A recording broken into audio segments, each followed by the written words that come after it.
we promised you a great main event here tonight. WrestleMania is running west.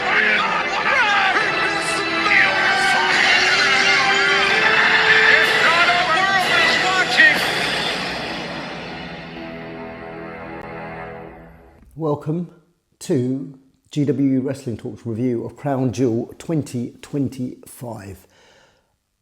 Overall, I thought it was a fantastic show.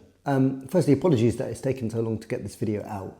I was supposed to meet with various people to do this, but for whatever reason, people couldn't do it. So I had 3 different shows potentially lined up for the post-show. So if you haven't already, there is live reaction for a couple of the matches, Cena and Styles and Roman Reigns losing, on TikTok that happened at the time with myself and Talia, but we were supposed to do some different videos, but we didn't get around to doing it. And I need to get this out before Raw is on in a matter of 3 hours, as I'm recording this on Monday morning, and Raw is at 1 p.m. on Monday UK time. So Crown Jewel, I thought was a fantastic show. I thought it's in the top 3 or 4 PLEs of the year. This year, if I think Evolution, if I think SummerSlam, and I think Elimination Chamber were probably my 3 favourites. This is probably 4th. I thought it was great matches, start to finish.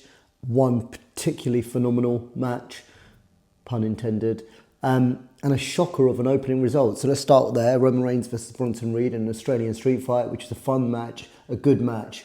Had the inevitable interference from Braun Breaker when Roman Reigns was going for his Braun Breaker-like spear on Bronson Reed. And then obviously the Usos come in. Well, obviously, but I mean, it was pretty obvious that the Usos would come in as we knew they were in Australia to save. And an ending I did not see happening on both fronts. Firstly, I did not see Jey Uso spearing Roman Reigns, costing him the match. And I see how Roman Reigns has been quite protected there, because he's already talked about in the week around not being fully ready because of all the jet lag, because of all of that. Australia doesn't feel right.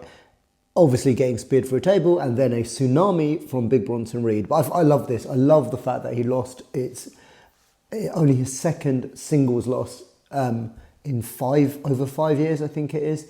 Cody, obviously, at WrestleMania 40 was the other. It doesn't affect Roman's aura or anything like that, or his character or anything. It just affects the storyline really well, and it helps make massively Bronson Reed. All of the focus has been on Braun Breaker. I think people have been sleeping a lot on Bronson Reed. He's been doing some phenomenal work since his return. To be honest, before his injury, obviously he got that ridiculous injury in War Games where it was ironically Roman Reigns who got pulled out of the way by CM Punk, and he did a tsunami for a table from the top of War Games. And if there is a War Games this year, which we'll probably get onto, hopefully he does not try that again, because he must have some PTSD about that. But yeah, I think Bronson Reed, pre-injury, post-injury, has been phenomenal. Obviously, Braun Breaker is going to be a star as well, and they're both stars already, but superstars, superstars. Yeah, and a really enjoyable opener and a shock victory. And I loved the stuff at the end with Roman talking to the Usos. It made me laugh so much when he said, "I don't want to see you until Christmas." Jay then getting annoyed with Jimmy. Jimmy just like almost caught rabbit in the headlights in the situation. I don't know if they are due to appear on Raw, but I hope they are. They are obviously in Australia. Knowing Roman Reigns, he may have flown back, but we need to see the continuation of this. And I'm sure it's going to end up in some kind of War Games, but how it's going to end up in War Games, family on all together, I'm intrigued. It is not Bloodline original storyline intrigue level, because that was the greatest storyline in professional wrestling and probably entertainment history, I would say. But this is good. This is good. It's kept it intriguing and great for Bronson Reed as well. Next up was Tiffany Stratton and Stephanie Vaquer. It wasn't a particularly long match, but I thought it was another great match. I thought this was a great match, probably the second best match of the night. We're going to come to the first match of the night. I thought this was great. These two can really wrestle. Could argue there wasn't a huge bit of storyline, but obviously the storyline with Crown Jewel is that it's for that ring, and it's for the Crown Jewel Championship. I'm really pleased Stephanie Vaquer went over. I think she had to, considering she's just become champion. Tiffy hasn't lost in like 200 and something plus days. So that'd be interesting. I think Tiffy maybe goes down the Jade path again, hopefully for Jade, depending on that massive cut she's got on her face.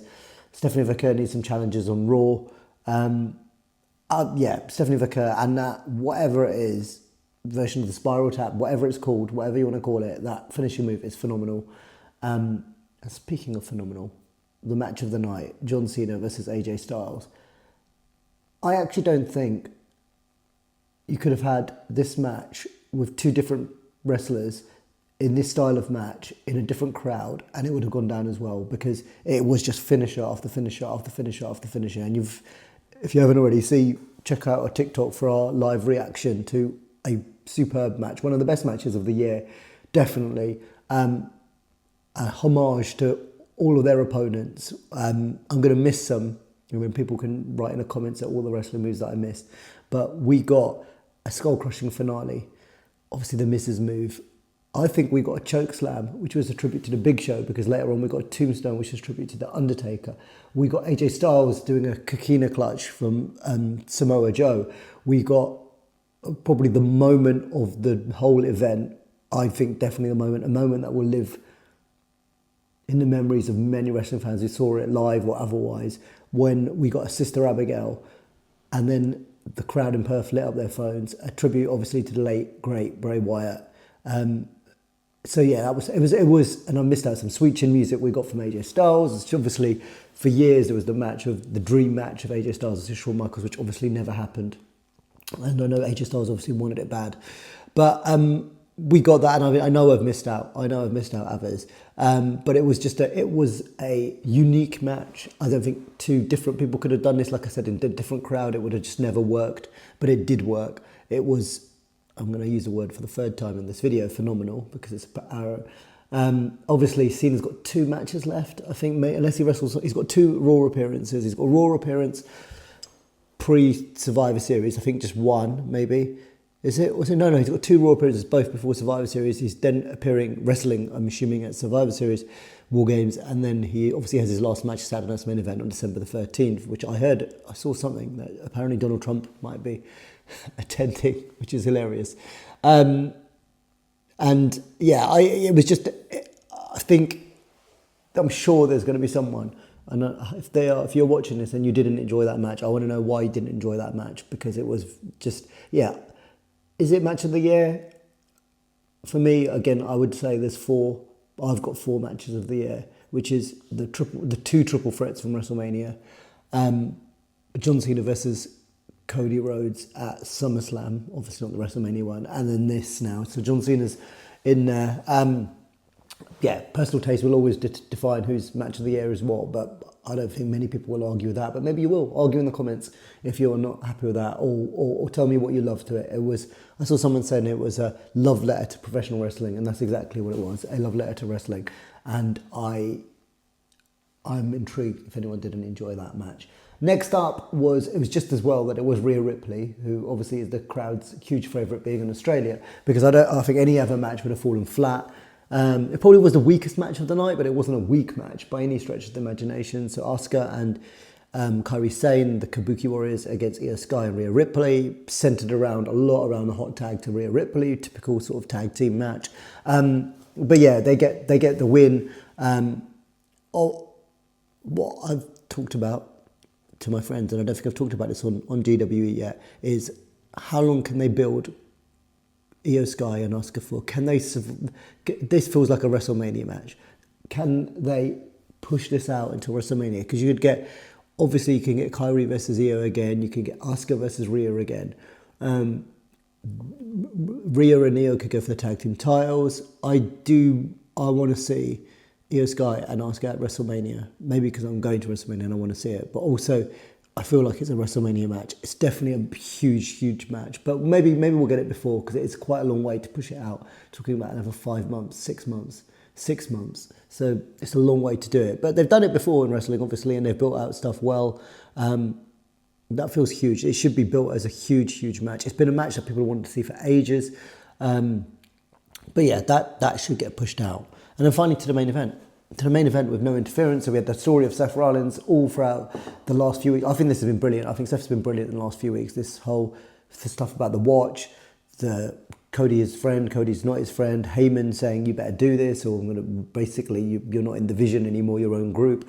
No interference from Bron Breakker and Bronson Reed, and there was a segment earlier in the night saying don't interfere regardless of what happens. So we knew we were going to get a no interference match here. Or we thought anyway. And I'm very pleased, and I'm happy. There's that you just got someone winding the match, and by cheating, you can cheat without interfering. So I really enjoyed this match. People said they didn't enjoy this one as much. I mean, maybe obviously it wasn't good as Cena and Styles. That was a unique match, but I thought it was a really good match. They always have really good matches. Think back to the Hell in a Cell, their first WrestleMania, when Cody comes back in Texas at WrestleMania 38. I thoroughly enjoyed this match. I have to say, some of the stuff that they did, I genuinely thought Seth was injured when he did that flying coast to coast headbutt. The crossroads off the top. They pulled it all out here. And Seth uses the watch to cheat, old-fashioned heel way of winning, but he wins it, and he finally gets to monkey off his back. He beats Cody Rhodes, and he is the Crown Jewel champion 2025. And we are now looking to see what happens, because we know we've got a Saturday Night's main event in a few weeks, and then really we've got a War Game. So I suspect Saturday Night's main event will be a couple of title matches. People like Tiffany, Stratton, Cody Rhodes, or at least Seth, one of them will defend their belts, I suspect, on Saturday Night's main event, because I assume by the way it's building, and they're in a kind of stadium, aren't they? They're in a big 30k plus place, and I think they can open up more seats. I think they're building for the biggest War Games match ever, and this is not me being hyperbole. I just think in terms of names that could be on the babyface team, could be on the heel team for the men's side, it could be the biggest thing ever. Intriguing stuff with obviously Jay, what's happening there. Obviously CM Punk's involved in this overall stuff as well with Jay. It's all, what you hope, let's give them some credit. You hope that this is all weaving into something that builds to a massive War Games match that has massive stakes on it, and we really care about. Because I think I said a few months ago, maybe we could have just had a typical Survivor Series this year with elimination matches, and we didn't need War Games again. But if they can build to something, I mean, yeah, on paper, you could, the names that could be in one team is huge. It's huge in terms of both the babyface side and the heel side. If you think Brock Lesnar, his association with Heyman and the Vision, and I mean, there's three of them there. Potentially Brock Lesnar, and then you need a fifth. And then you look at the other side, you look at Jey Uso, potentially Jimmy. I mean, Jimmy will be hard pushed to get in there, but Roman, Cody, CM Punk, I mean, like that, then there's maybe Randy involved in something. Is there another heel turn to get to the other team? I think there's a lot of intriguing stuff. What do you think is going to be the main event of War Games? Predict it now. Who's the 5 versus the 5? Assuming that's where we're going. And that's in about 6 weeks' time, I think it is, War Games. So it's a while to build it. And like I said, there's a Saturday Night's main event in between. Anyway, those are my thoughts on Crown Jewel. I'm going to quickly post this on YouTube now. And I'll be intrigued to see what everyone else thought. What did they think? What did they give the show? What was their highlight of the match? Highlight of the night, favourite match, etc., etc. Comments, and always like, subscribe if you haven't already. Thank you very much.